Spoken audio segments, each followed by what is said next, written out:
Hey, it's Dead Guy Cardboard, and we have the most groundbreaking baseball card sets of all time list video. Took me some time to put this list together, but you'll be seeing 25 of the most groundbreaking baseball card sets of all time.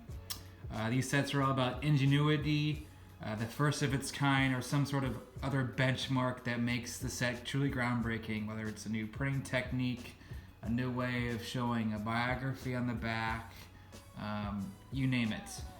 So if you're wondering why some of your favorite sets aren't on here, it's probably because they just weren't revolutionary at the time. Or even now, if you look at the broader scope of the entire hobby and all the sets that came before and after. Alright, let's get right into it. I'm going to start with the oldest and work our way up to the newest. 25, the 1871 Mort Rogers scorecard. This is groundbreaking because some consider this to be the first true baseball card. It even says baseball photographic card on the front. Before this card, there was pictures of an entire team and a few examples of single players, but they weren't Major League Baseball players. They were like union players or cricket players. But this is the first set that showed Major League Baseball players. It was also the first set that indicated an actual series with numbering, so you could see the numbering on the front, much like we see today with cards are numbered out of 500 to 300, however big the set is. There was only Boston players in this set, though it is believed that they were going to expand the sets, but they just never did.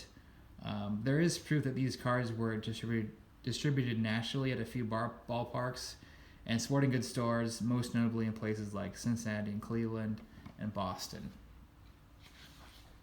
Number 24, the most groundbreaking sets of all time, the 1886 N167 Old Judge set. This is groundbreaking because it's the first tobacco set. It featured only one team, the New York Giants. This is also considered to be the first true tobacco set featuring individual cards of real players rather than the generic player or comic type illustrations like we saw in Buckner gold coin cards. It's a 12 card set with 6 Hall of Famers including Buck Ewing, Roger Connor, and Mickey Welsh. Boxers are also featured in the set. They are very, very, very rare, with only about 50 graded by SGC and PSA. Just the commons can command up to $10,000. It's groundbreaking too because it's the first time that cards are inserted into tobacco packs. Before that, they were just handed out, like the 1871 Mort Rogers cards were just handed out to people. This is the first set where at least tobacco set where the cards are actually inserted into packs. All right, number 23, the 1887 N172 Old Judge. This is considered groundbreaking because it's the first mainstream baseball card set featuring players of multiple different poses. This really is the true originator of photo variation cards. I know we're used to opening up Topps packs and looking for short printed and super short printed photo variations, but this set really takes the cake way back even in 1887. There's over 500 players in the sets with 27 Hall of Famers. There's over 3,000 photo variations known, so it's just a massive set. It's also really surprising that this is the first really big mainstream baseball set ever made, and it's photos, not illustrations. Old Judge is also groundbreaking because it's technically the first prospect cards ever made, because they had some minor league players featured in it too. So it's kind of like the OG Bowman Chrome prospect set as well.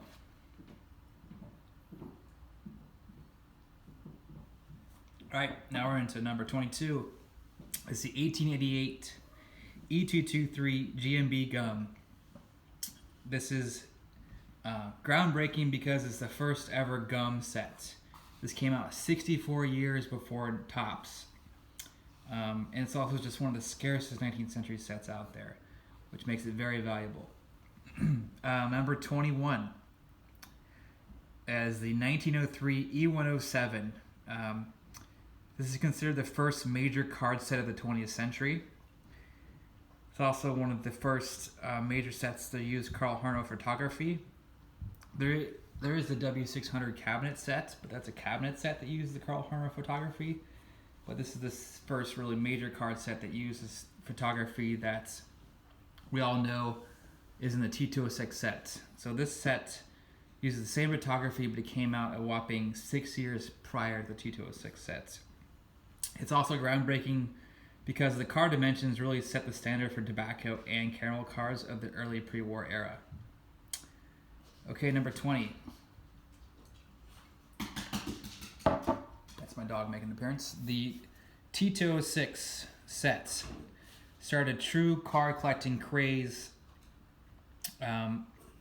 These beautiful cards fueled kids to look for stars like Ty Cobb and the elusive Honus Wagner.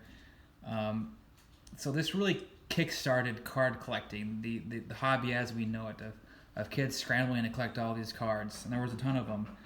And it's also just a really groundbreaking set just because of the sheer size of production.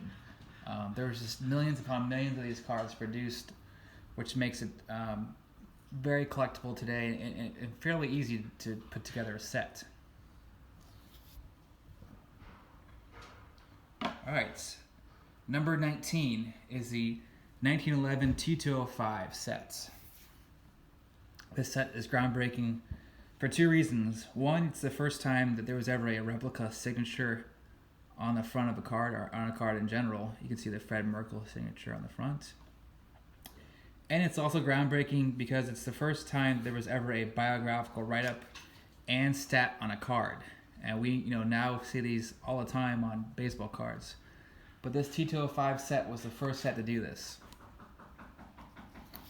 All right, number 18. We're going to leap all the way ahead to the 30s because there wasn't really too much innovation in the 20s. All right, and at number 18 is the 1933 Gaudi set. This set came out during the Great Depression. Why this set's considered groundbreaking is because it's one of the first mainstream gum cards. Before gum cards, it was mostly caramel and tobacco cards that people collected. So this Gaudi set really is a precursor to the Topps bubblegum cards that we know of today. And this is also pretty groundbreaking because this is one of the first major sets to have a card that really didn't exist as a marketing tactic to get kids to buy more gum. That card was the Nap Lajoie 106 card. Kids were scrambling to put together the entire sets, but they just couldn't find this card 106. I don't think the Gaudi company was ever going to put it in the sets, but lots of kids wrote to Gaudi complaining of where is this card, and they eventually sent some of the kids the Nap Lajoie card. But if you look at that Nap Lajoie card, it's a 1934 Gaudi design. So you have to wonder if Gaudi would have ever even handed out that card had kids not complained. So a sly tactic by the Gaudi Gum Company to get kids to buy more of their gum. All right, number 17 is the 1948 Bowman set. Why this is groundbreaking? It's because it's the first mainstream set to be released after World War II. After the 1941 play ball set, there really weren't any major sets released during the war. Materials were scarce at the time, as there was a paper shortage during the war and even a few years after. So the release of 1948 Bowman was really just a return to the hobby for most collectors. It's also groundbreaking because it's Bowman's first set. Now, Leaf did come out with a set, but it came out a little after the 1948 Bowman set. It's considered 48-49 Leaf. So this 48 Bowman set really is groundbreaking for being one of the first big mainstream sets to come out after World War II, and it's the first Bowman set for Bowman. All right, so number 16 is the 1952 Topps. This is groundbreaking because not only is it the first Topps baseball card set, if you don't include the 51 Topps playing cards, but this set is groundbreaking for more than just being Topps first set and having the Mickey Mantle second year rookie card. It's groundbreaking because it's big, literally big, spanning a huge 2 and 3/8 2 by 5/8 inches by 3 3/4 inches, which was much bigger than the Bowman cards and any pre-war card of the past. And it's also groundbreaking as it was the first time a modern bubblegum card had a player's stat history in tabular form. Alright, so going into, we're in 1953 Bowman Color at number 15. This set is groundbreaking because it's the first time in which color photography was used on a major baseball card. There's been colorized black and white photography in the past, like what Bowman did in 1949, but nothing like this. This was Bowman's response to 1952 Topps, which really cut into their sales, so they had to do something very innovative. The color processing for the set was very expensive to use, but it was a much better quality than the color photos of 1957 Topps that came out 4 years later. Speaking of 57 Topps, that's at number 14. So this is the first time that Topps used color baseball cards, which really isn't too special. You know, I don't think it's as good looking as the 1953 Bowman Color sets. But what makes this truly a landmark, groundbreaking set is the fact that Topps decided to reduce the size of each card from 2 5/8 by 3 5/8 inches to 2.5 by 3.5 inches. And this 2.5 by 3.5 inches is really the standard size of baseball cards that we know of today. It is significant too because Topps printed multiple year player stats on the back instead of including just the stats from the previous year. So you see, I mean, this is a rookie card, but you see some of his minor league stats as well. All right. At number 13 is the 1968 Topps 3D set. This was released only in Brooklyn. It's very rare. It's a big debate if it was actually released in stores or just kind of snuck out the back through a Topps employee or Exograph, the company that made this 3D technology. It's a 12-card set. Tony Perez and Robert Clemente are the only Hall of Famers in the set. That Robert Clemente card is considered the most valuable card in the 1960s. What made this really groundbreaking was this is the first time that a card company tried something drastically different. I mean, we have seen cards that had some gloss finish to them, or they could be kind of decal edged or cut out. But this 3D technology was just revolutionary at the time. And Exograph, the company that made this Topps 3D test set, would later come out with the Kellogg's 3D sets that we know from the 70s and 80s. This set was probably never really nationally released because it was probably just too expensive to make. But this is Topps' first time of doing something truly different and revolutionary with their printing technology. All right, number 12 is the we're skipping all the way to the 80s. There wasn't too much innovation in the 70s. Is the 1989 Upper Deck. This is considered groundbreaking because this is the first high-quality baseball card set. It cost $1 a pack, which was a lot back in the day. The cards featured a slick paper stock and full color on both the back and the front. And it also had a hologram to stop people from counterfeiting cards because in the 80s, lots of people were starting to counterfeit cards. So this was considered a super premium card back in '89. And it also has essentially the modern version of the 52 Mantle with the number 1 card in the set, the Upper Deck Ken Griffey Jr. card. Some water. All right, number 11 is the 1990 Upper Deck. Why the 1990 Upper Deck sets? Well, this marked the first time in the hobby for pack-pulled autographs with the Upper Deck heroes Reggie Jackson. It was out of 2,500, which is pretty short printed back then. Its success as a chase card really helped propel the insert phenomenon that flooded the hobby in the 90s. All right, we're down to 10 more. Number 10, the 1991 Donruss set. This set is Iconic, revolutionary, groundbreaking because it has the 1991 Donruss Elite insert. This was the first time that mainstream insert cards were ever serial numbered. They were out of 10,000, which seems like a lot now, but back in 1991, 10,000 seemed very rare, and it was a very, very tough pull at the time. All right, we're on to number 9. The 1992 top sets. Why the 1992 top set? Well, because it introduced the first parallel. Basically, a card had a base card, and then a parallel is a variation of the base card, whether it's just a different printing technique or something different about it. But in 1992, that parallel was a gold emblem. These top school cards came in one in every hobby box. And of course, the top school cards today are very, very valuable for players like Juan Soto and Ronald Acuna, or whoever the hot prospect or players at the time. But 1992 was the beginning of these top school cards, as well as the beginning of parallels.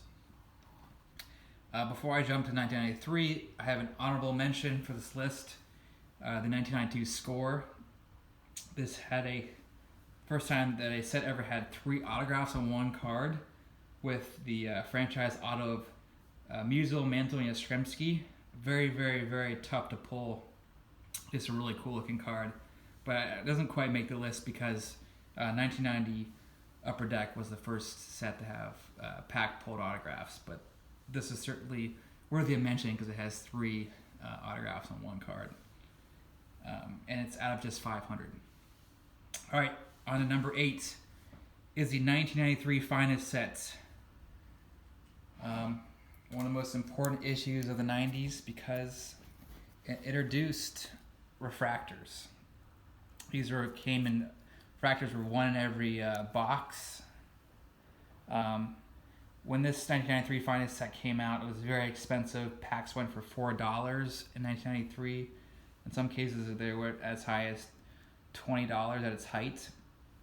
The finest brand was Topps' first attempt at the super premium card market and competed with Fleer's Flair brand and Upper Deck's SP brand.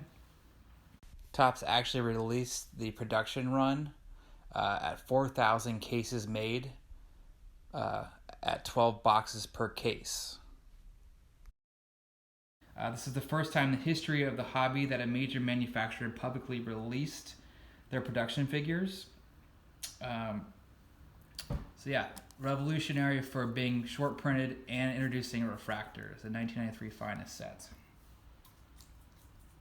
Then we're on to 7 with the 1994 SP set from Upper Deck. This is considered groundbreaking because it introduced this holograph. The company ran holographs in their SP set for 3 more years. Now, Topps, came out with their 3D technology in 1968, but Upper Deck really took it to another level with this holograph. And they concluded in 1997. And here's just a better example of how you can see the holograph. Yeah, it's a bit of a gimmick, but certainly a groundbreaking, revolutionary technology. I kind of wish they would bring it back too. All right, so we're at number 6. 1996 Leaf Signature set. This is a groundbreaking set because it's first time that you could get an autographed card in every pack, which was unheard of before 1996. And this really kind of set the stage for these guaranteed auto hits in boxes, and this was one in every pack. All right, number 5 is the 1996 Select Certified set. One of the more significant products of this 90s era, contained a staggering, at the time, 6 levels of parallels, and was one of the first sets that allowed individual players to chase the rainbow. So this is 3 of the 6 parallels. I don't have the base ones with me, but this is the gold out of 30, which back in 1996 was extremely rare, which also makes this a really groundbreaking set. We're making very short printed cards. Then you had the blue and the red. These are out of 45 and 90. So this is considered groundbreaking for being the first time that players could chase the rainbow. And just to get a mirror gold was extremely hard. It was 1 in 43,200 packs just to get a specific player in the mirror gold. So tough pulls, and revolutionary, groundbreaking for introducing rainbows. Number 4 is 1997 Upper Deck. This is considered notable for having the first game-used cards in a mainstream baseball product. You could pull a Griffey, a Tony Gwynn, and at the time a hot prospect, Ray Ordonez. At a rate of 1 in 800 packs, you could maybe pull a game jersey, or if you wanted to get a specific player like the Ken Griffey Jr. jersey, it was 1 in 2,400 packs just to possibly pull a Ken Griffey Jr. All right, so at 3 is the 1997 Donruss Preferred set. These were sets that came in 10 packs, 5 cards per tin. What made this a pretty groundbreaking set was the first time that a card company used an actual precious metal.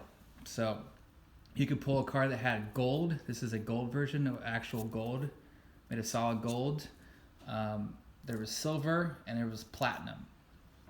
Now there was a time, actually the same year, 1997, that Fleer came out with their 23 karat set. But it was just a brushed gold in the front. It wasn't solid gold. This is considered groundbreaking because it really introduced actual, a foreign substance, not like a cardboard stock, but an actual precious metals. In 1996, Pinnacle did come out with a little bit of chipped piece of diamond in their Zenith set, but that set really never took off, and it's not very valuable now, but this is still a very popular set to collect. And it introduced precious metals, actual metal, in a set. And at number 2, we have the Flair Showcase set.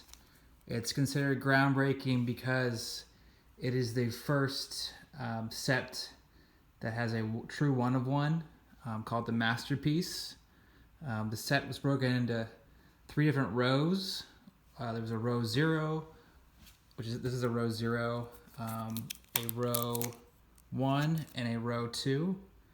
And all 3 of these rows came with a one-of-one Masterpiece card, which really started a huge craze and of who could find these one-of-one cards, and really kick-started the whole one-of-one super refractor thing that we see today. And the set is also known for having these legacy collections. So each row came with a legacy parallel.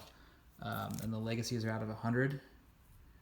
And back in 1997, that was pretty short printed.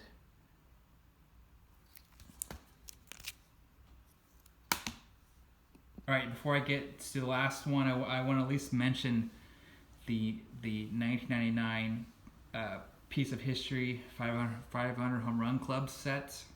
It was like a parallel insert set. Had baseball cards, baseball bats in the cards of Hall of Famers like Babe Ruth and Mickey Mantle. And the Babe Ruth card at the time was very controversial because Upper Deck bought like a broken baseball bat of Babe Ruth for something like $26,000, and they broke it up and put it in the cards. People were outraged that someone took just a legendary bat and broke it up and put it in a baseball card.